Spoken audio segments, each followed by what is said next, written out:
Supreme Master Ching Hai's lectures are not a complete meditation instruction. Please do not try alone. For free of charge guidance, please visit www.godsdirectcontact.org or contact any of our centers near you.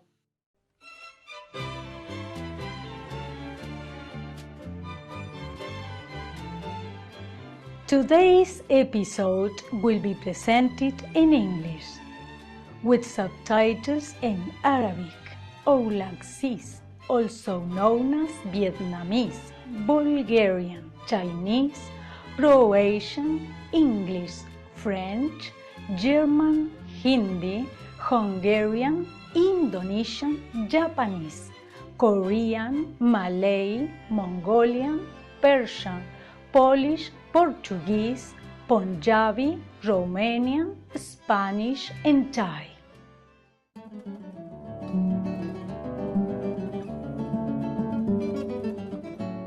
Hola y un cálido saludo, televidentes con conciencia ecológica.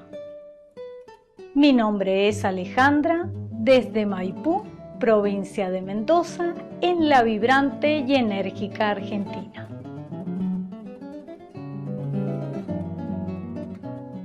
Argentina, el hogar del popular tango, se encuentra en el sur de Sudamérica.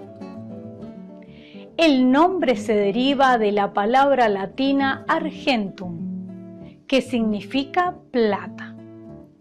Esto se debe a los indígenas que dieron regalos de plata a los sobrevivientes de una expedición naufragada dirigida por Juan Díaz de Solís. Por lo tanto, también se le conoce como la Tierra de la Plata. Es un país lleno de magia y leyendas, una tierra sagrada que es un crisol de culturas de muchas razas, fomentando una coexistencia pacífica y la comprensión mutua de las diferencias culturales. Argentina está bendecida con una hermosa variedad de paisajes naturales, fauna y flora.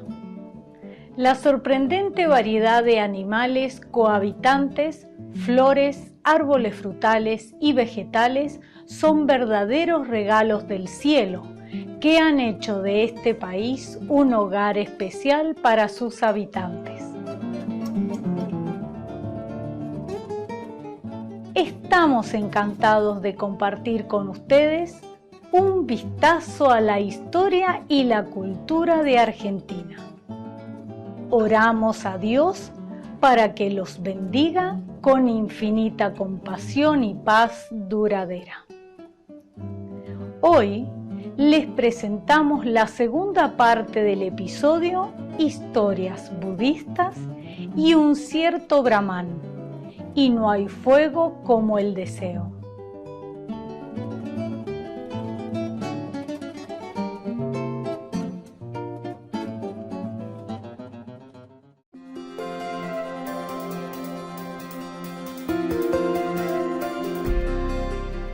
Durante más de 3 décadas, la maestra suprema Ching Hai ha iluminado nuestro mundo con sus enseñanzas divinas.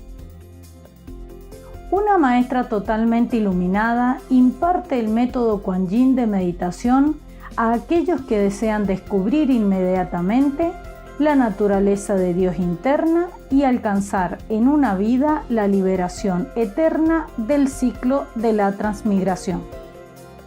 El método Kuan Yin ha sido practicado por todos los maestros iluminados, tales como Buda, Jesucristo, el profeta Mahoma, la paz sea con él y Gurú Nanak. Ella enfatiza que si siempre recordamos a Dios, ofrecemos servicio desinteresado a otros y seguimos las leyes del universo, alcanzaremos nuestro potencial más elevado como humanos y comprenderemos verdaderamente nuestro propósito en la Tierra. La Maestra Suprema Ching Hai es un extraordinario ejemplo viviente de compasión, enviando frecuentemente asistencia material y financiera, además de amor, a los refugiados, a los desamparados, a las víctimas de desastres naturales y a otros que necesitan ayuda. En el 2006 recibió el Premio Bussi de la Paz, considerado el Premio Nobel de la Paz de Oriente, y ha sido honrada a través de los años con otros numerosos premios y galardones por sus excepcionales obras filantrópicas y humanitarias. Una verdadera voz para nuestros preciosos amigos animales, ella promueve la pacífica y amorosa dieta a base de plantas y prevé, con el despertar de la humanidad hacia lo sagrado de todas las vidas, un tranquilo y glorioso mundo completamente vegano, donde los animales y las personas vivan en dichosa armonía. Sus iniciativas para difundir la tendencia vegana son diversas y han incluido la distribución del volante de vida alternativa, la cadena internacional de restaurantes veganos Loving Hut, Supreme Master TV.to, además de hablar regularmente con influyentes líderes de gobierno y medios de comunicación y participar en conferencias televisadas sobre el cambio climático, tanto si somos conscientes de ello como si no. Sus esfuerzos han tenido una enorme influencia sobre la conciencia mundial del estilo de vida amigable con los animales y de cómo esta benévola forma de ser puede traer paz duradera entre las naciones a la vez que salvamos nuestro planeta del cambio climático. A lo largo de los años, la Maestra Suprema Chinhai ha viajado por todo el mundo, desde las Américas hasta África, desde Europa hasta Oceanía, y ha ofrecido cientos de discursos al público y a sus discípulos sobre una variedad de temas espirituales.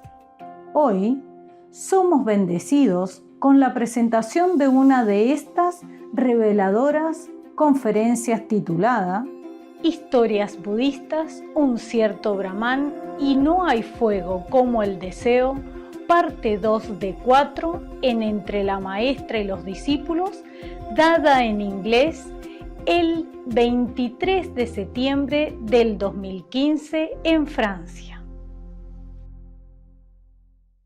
This is really elaborated translation, to the letter, except when they call a teacher instead of Buddha. And instead of thus I have heard, he just say, this instruction was given in such and such place. Okay.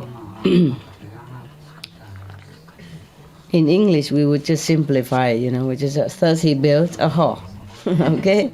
Or I asked someone to build a hall. Okay. When the hall was finished, he thought to himself, now I will hold a festival in honor of the completion of the hall. Accordingly, he invited the order of monks presided over by the Buddha, seated the monks within and without the hall, and gave alms.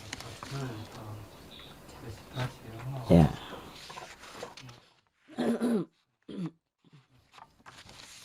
Give alms, give food or the offering clothes or whatever the monks need. At the conclusion of the meal, he took the teacher's bow, again meaning the Buddha is going to talk, to let him to pronounce the words of thanksgiving. The words of thanksgiving. What that words can be? Anybody know? Okay, whatever. Thanksgiving. So the Westerner would understand it. Reverend Sir, said he, as I stood in this place when the monks were putting on their robes and watched them, I saw this and that, and I did this and that. And at the beginning, he told the Buddha the whole story. The Buddha listened to his words, right? And said to him, Brahmin, a wise man, by doing good works, time after time, little by little, gradually removes the stains of his own evil deeds. Just let it next to him so he can eat, and the drink you can move next to the wall. Remove that one instead. That's the wiser thing to do than to remove his food. Put it next to him. please. Next to, okay? The food a little bit nearby. Come on, eat more, okay? Yeah. Eat more food and drink. Yeah, good boy you are. All right. So the Buddha saying that, and then he pronounced the following stanza. By gradual practice, from time to time, little by little, let the sage blow off his own blemishes, just as a smith with silver. Can he reach his food? Yeah, push a little bit.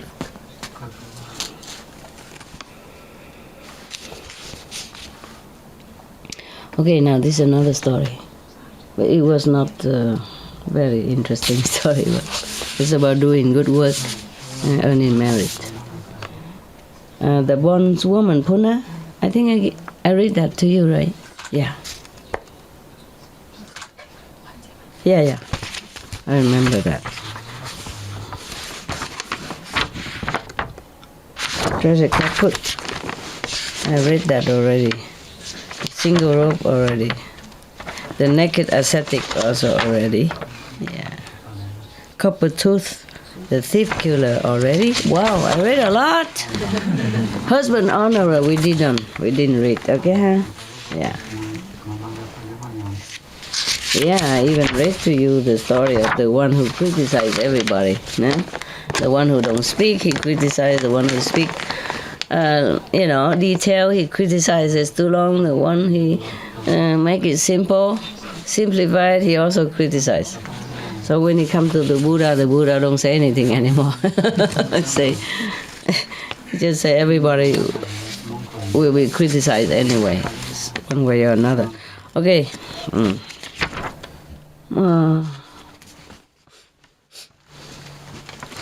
What happened now? You want to eat more? Or not? No more bone for until later, okay? No. You had enough. Okay? Maybe later. You eat your food. It's more nutritious. Don't be so spoiled, okay? Just biscuits and bone, that's not the way for the dog to grow. Yeah. Who loves you? Who love you? So spoiled, look at you, huh? Good boy. You look strong.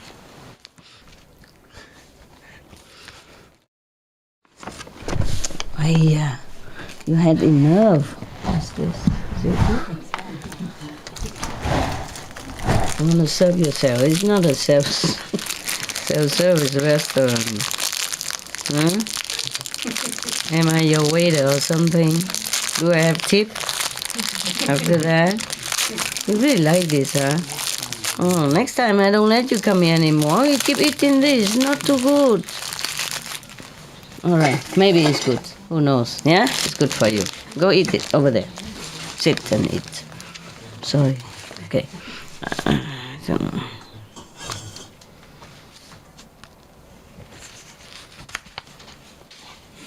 I read it, but I forgot.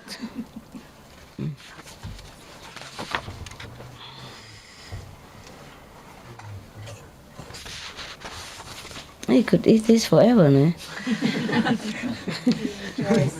Yeah, but it's not real food, is it? Huh? So spoiled. Look at him. He's so big already. Look at that, huh? Eating only this. It make you fat. I read some of this, but it's not very interesting. Not like exciting like those stories we read before, huh? Right? Because maybe the translation also. Did I read you story, the certain monk? No. I don't know, the lay disciple Atula, I read it to you already. Shinsa. Oh, this is not very interesting. I read some of them. Let me check.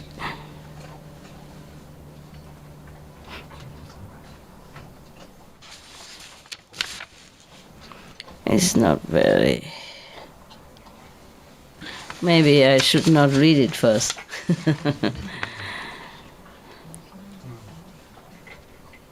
Okay, never mind. I read this story. It's a little bit more interesting. I read this one also already. If I did not read it, then I will just read it to you. You see what I mean? I read already, and I think it's a little bit... maybe some other time. There's a story about the 5 laymen. The title is There is no fire like lust. This instruction was given by the Buddha while he was in the residence at Jetavana with reference to 5 lay disciples. The story goes that these 5 men went to the monastery desiring to hear the Dharma, the teaching from the Buddha. Did you feel any better? Really? You have to rub it, a couple of times a day. And before you sleep, and whenever it has pain, it's harmless. Huh? Just warm up a little bit, make circulation better. I guess you sit too long also. What happened? You can't eat anymore, baby. You eat this. Push that there for him. He was eating it, and then somebody disturbed him. Yeah. And then he remembers something else, If he was eating and something disturbed him, then he stopped. He won't eat again. Until maybe many, many hours later. And here, because he saw this, he remembered it, so he don't even want to go back there. Eat that. Eat your food. Huh? Be a good boy. You don't keep looking at me. I'm not giving you anything anymore, even if you're crying. Okay. So, and having saluted the teacher, meaning the Buddha, sat down respectfully on one side. Now, in the case of the Buddhas, no such thought ever enters their mind as the following. And no Buddha have a thought like this, like the following. This man is a Khattiya, this man is a Brahmin, this is a rich man, this is a poor man. I will teach the Dharma to this man in such a way as to exalt him. I will not do so, however, in the case of this other man. It matters not with reference to what subject the Buddhas teach the Dharma. They place reference for the Dharma before all else, and teach the Dharma as though they were bringing down the celestial river from the sky.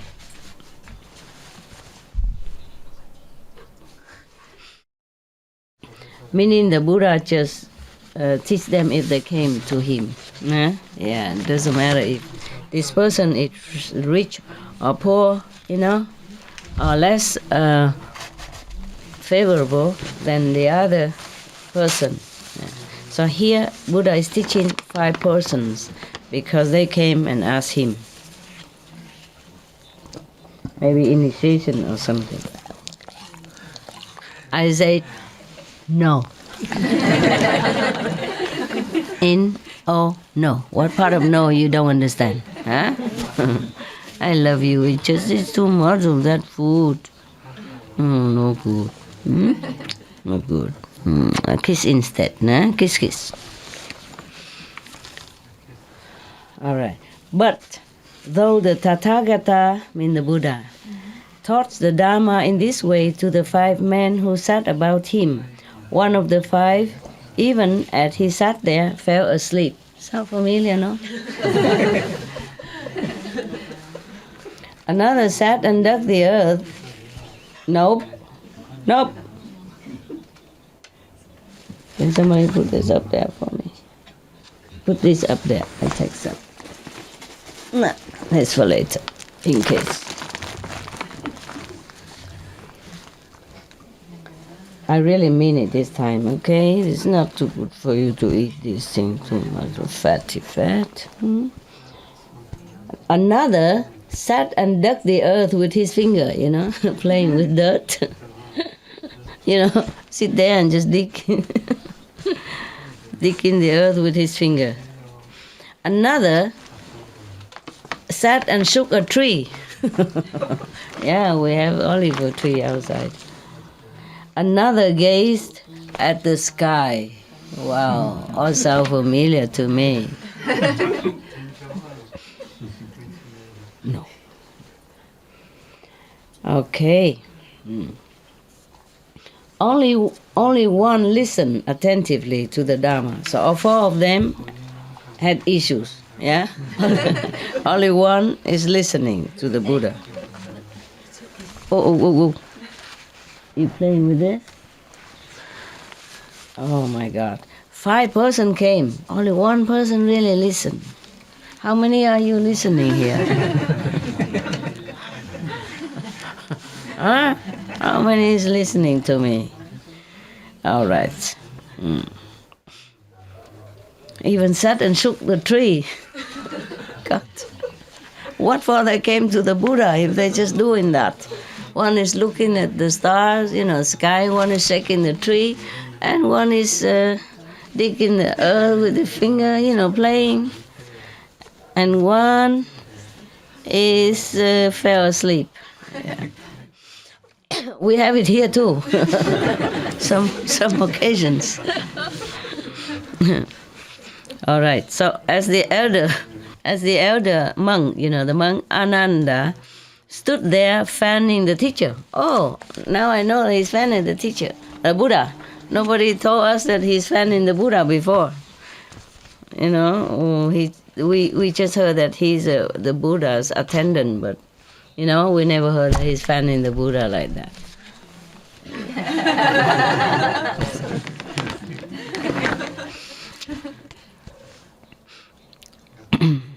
Right.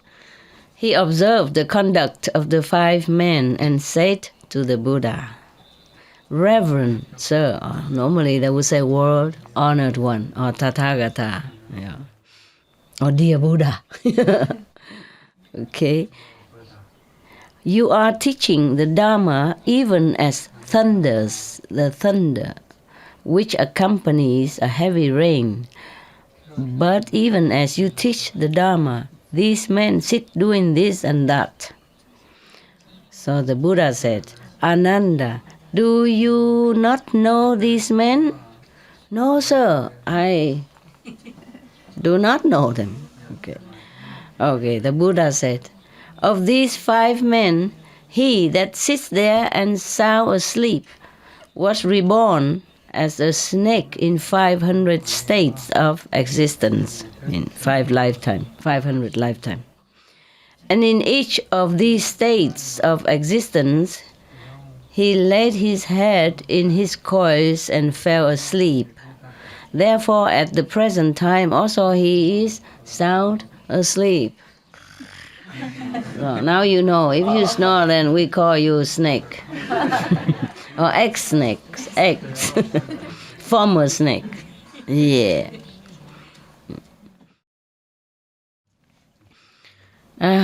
Not a sound I make enters his ear. I'm not surprised. But Reverend Sir, but word honored one. In many stories they say word honored one. They don't say Reverend Sir. Well, I guess they say, like masters or something, but not Reverend Sir. Tell me, was this in successive states of existence or at intervals? Ananda, at one time this man was reborn as a human being, at another time as a god even, wow, and at another time as a snake. So that means he was not reborn as a snake 500 consecutive life, but in meantime, sometime a human, sometime a god even. Probably lower god. Wow, even a god can be reborn as a snake again. You watch it. Don't feel too proud of your merit or your state of spiritual practice. Okay. Indeed, it would be impossible, even with the knowledge of omniscience, to determine exactly the number of times he has undergone rebirth at intervals. But in 500 states of existence, he was reborn as a snake and fell asleep. Not even yet is he sated with sleep. No. Go outside. Move. Out. Now. You make too much noise. Go. Okay. The man who sits there scratching the earth with his finger was reborn in 500 successive states of existence as an earthworm and burrow into the earth. Hence he digs the earth at the present time also and fails to hear my voice. Ooh. Ta-ta-ta. The man who sits there shaking a tree was reborn in 500 successive states of existence as a monkey, and from sheer force of habit acquired in previous states of existence, he still continues to shake a tree, hoping coconut fall down. I think. He didn't say what tree, but a monkey, they do that. So then they climb up, get some coconut tree, and just, bang their butt with coconut tree, hoping it to open. Oh, I felt terrible. I saw it on TV. So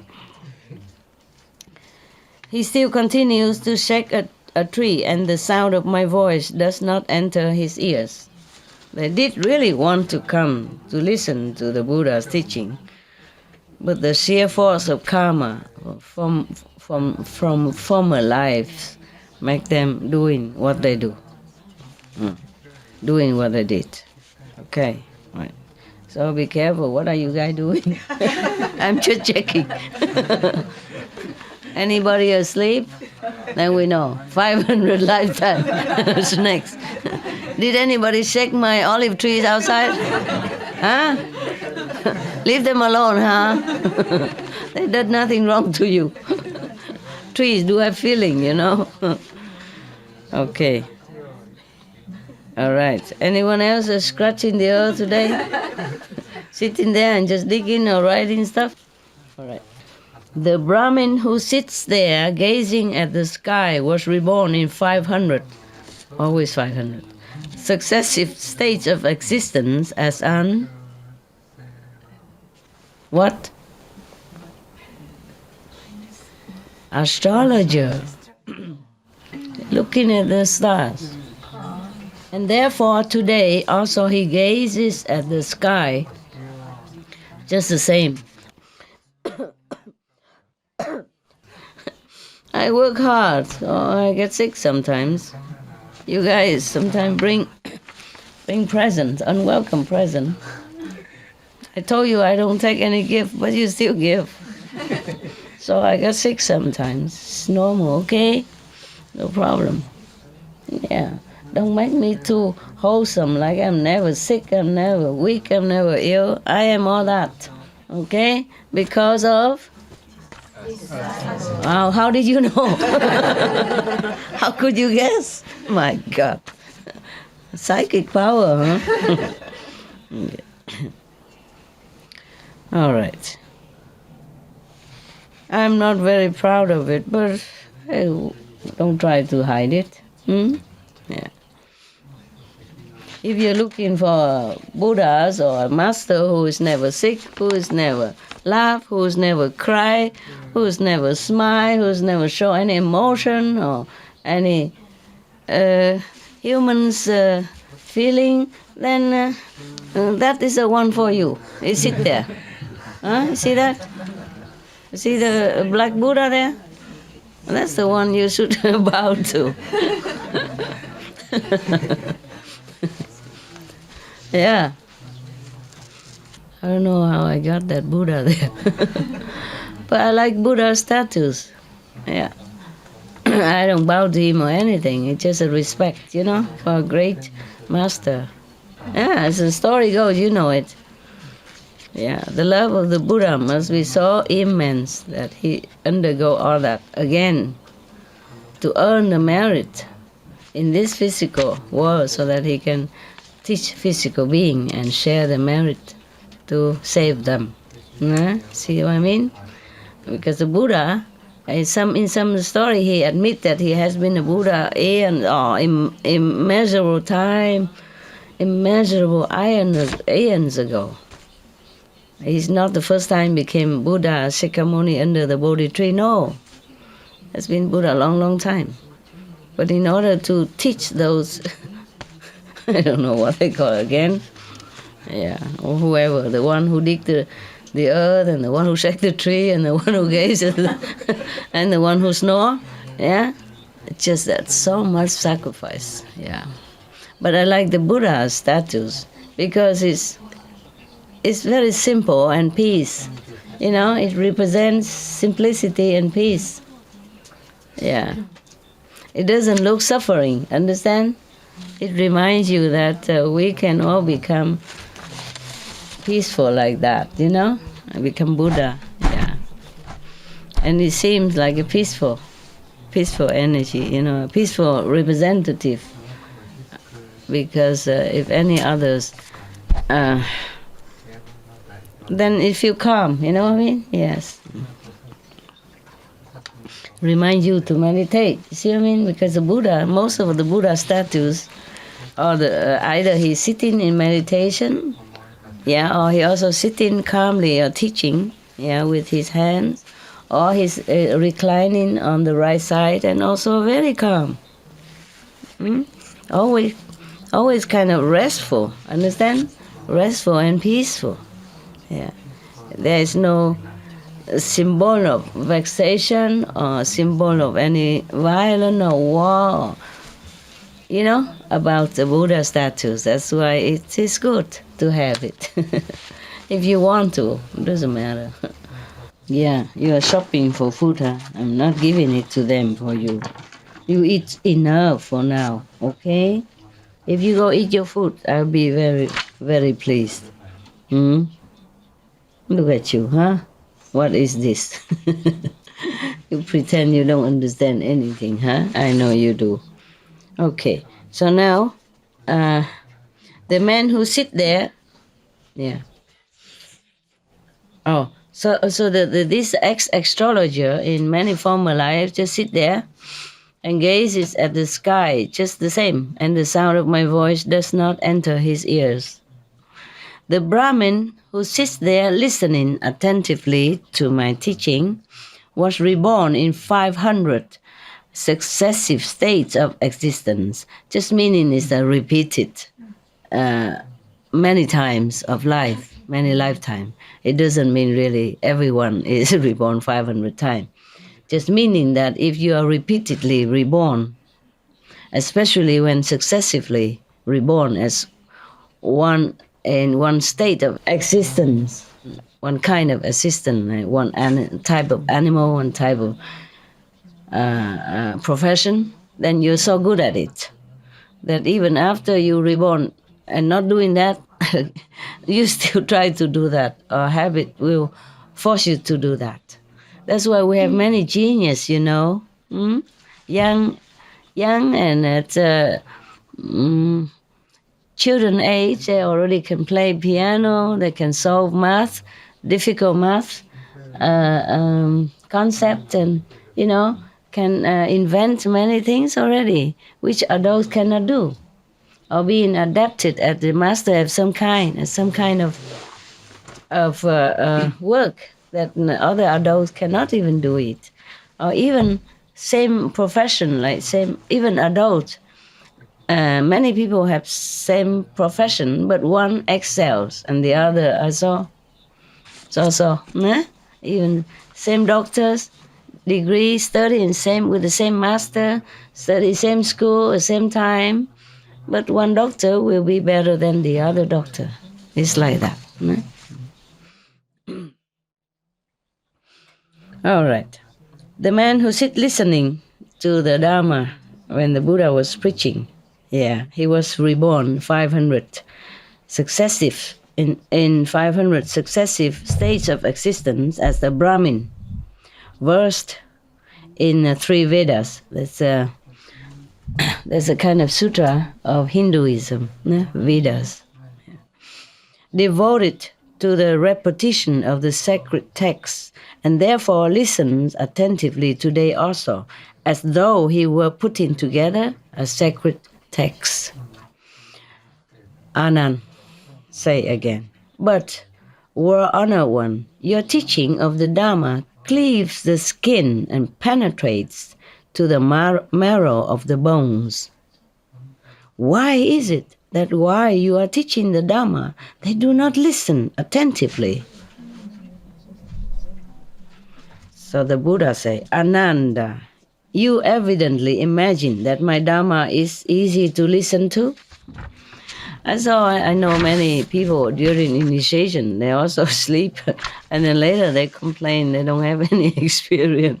They hear nothing. Understand? Yeah, this is the thing like that. It's not like if you get initiation and you are equal, or you could even understand, or you could even let it run through your ears even. So the Buddha say the same stuff here.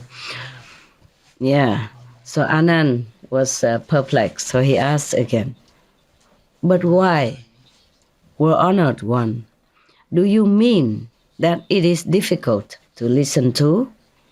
Precisely so, Anand. Why is that?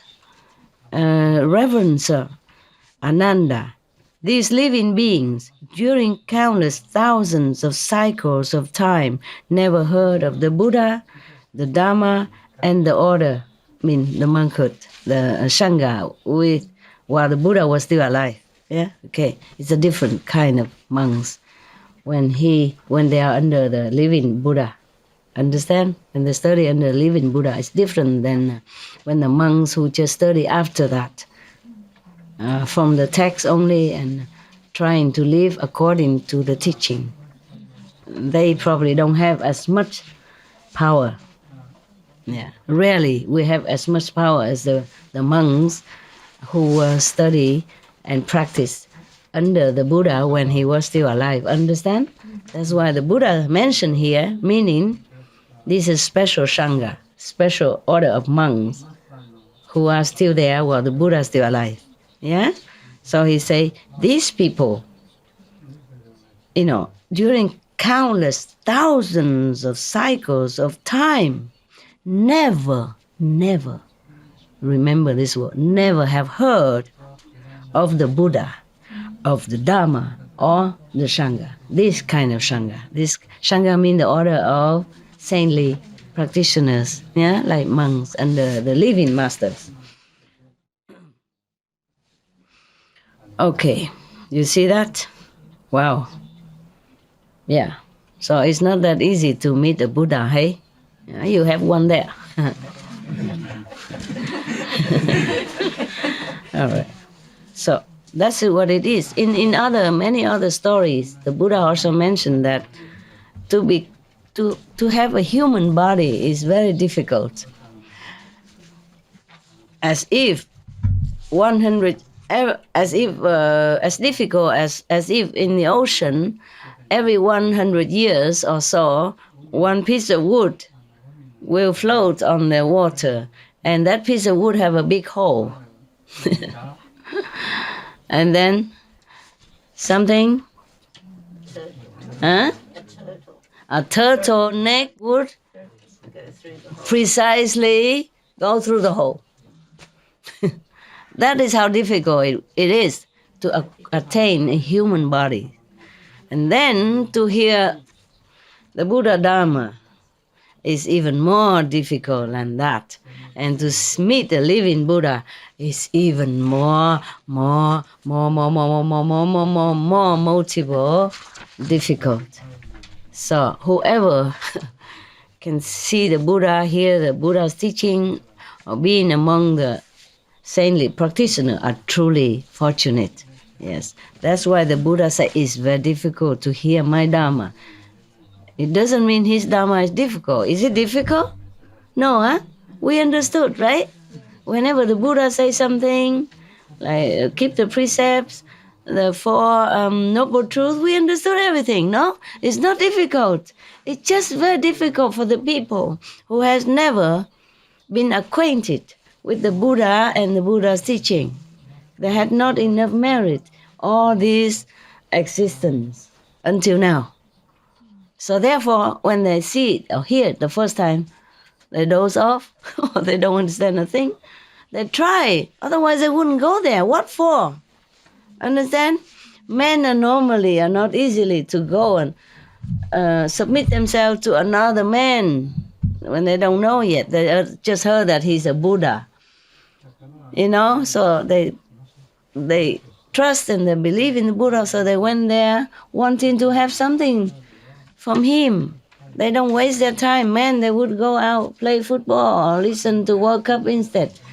Watch it on TV. Understand me? Or go in the bar somewhere making joke in the bar. But to go all this way, in the old time, even have to walk. You understand me? It's not easy like today, drive by to listen to a master teaching. drive by teaching. So easy, Or fly, few hours and you can see the teacher no matter where you came from. Those days, you have to walk a long way, under the heat, under the rain, under the cold weather, who knows what. Okay? Yeah. So that means these 5 people truly want to know. Or even not, at least they're curious to know. So they waste their time walking on such an uneven road in those days even, who knows? Not good shoes. And then go there and listen to the Buddha, but cannot. Too much heavy karma.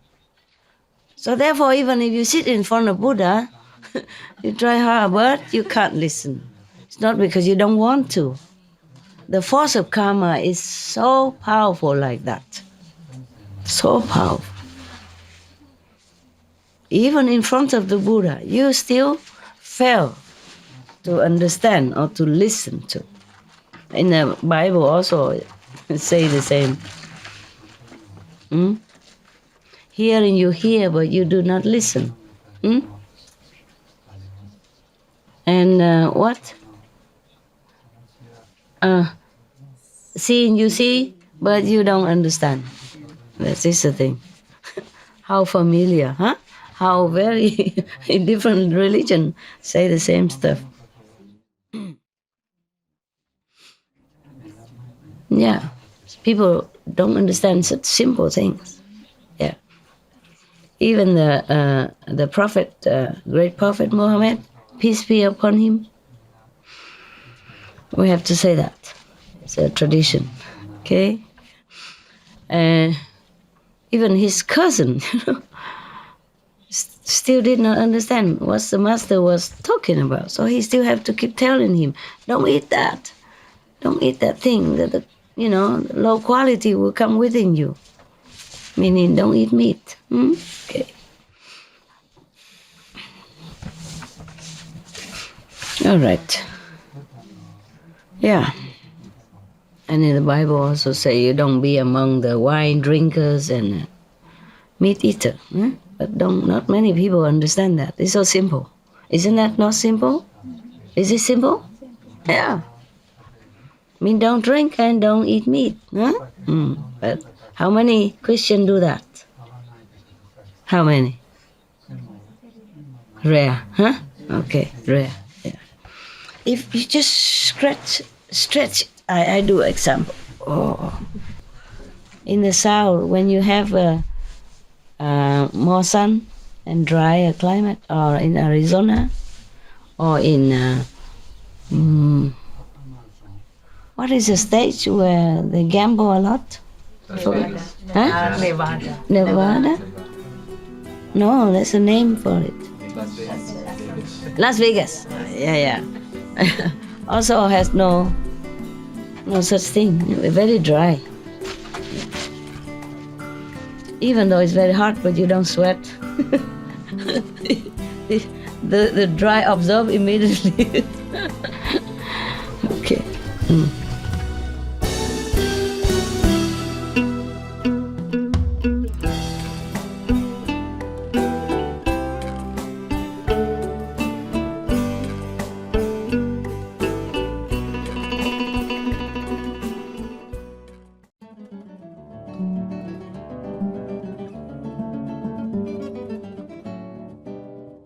admirables televidentes que han estado viendo historias budistas, un cierto Brahman y no hay fuego como el deseo, parte 2 de 4 en Entre la maestra y los discípulos. A continuación sigue del sagrado Avesta del zoroastrismo, Ashtavaitigata, Yasna 43-44 en palabras de sabiduría. Que la providencia guíe sus vidas en nobleza, sabiduría y amor. Para más detalles, por favor visiten www.suprememastertv.com/BMD.